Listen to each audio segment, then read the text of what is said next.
एक छोटे से गांव में रामू नाम का एक बुद्धिमान और मेहनती किसान रहता था। उसके पास एक छोटा लेकिन बहुत उपजाऊ खेत था। वो हमेशा संतुष्ट और खुश रहता था। उसी गांव में श्यामू नाम का एक लालची पड़ोसी रहता था। श्यामू हमेशा रामू के खुशहाल जीवन से जलता था और ये जानने की कोशिश करता था कि रामू इतनी अच्छी फसल कैसे उगाता है। एक दिन श्यामू रामू के पास गया और पूछा, रामू, तुम्हारी फसलें हमेशा इतनी अच्छी क्यों होती हैं? क्या तुम कोई जादुई बीज इस्तेमाल करते हो? रामू मुस्कुराया और जवाब दिया, जादुई बीज नहीं श्यामू भाई, मैं बस अपने बीजों को बोने से पहले प्यार और देखभाल देता हूँ।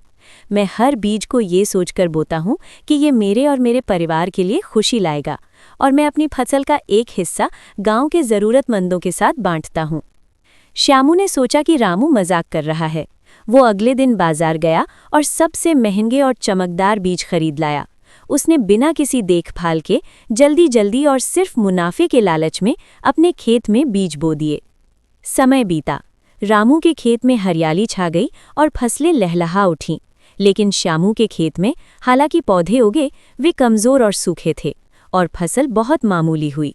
श्यामू निराश होकर रामू के पास आया। रामू ने कहा, बीज तो सिर्फ मिट्टी में बोए जाते हैं श्यामू भाई, लेकिन नीयत दिल में बोई जाती है।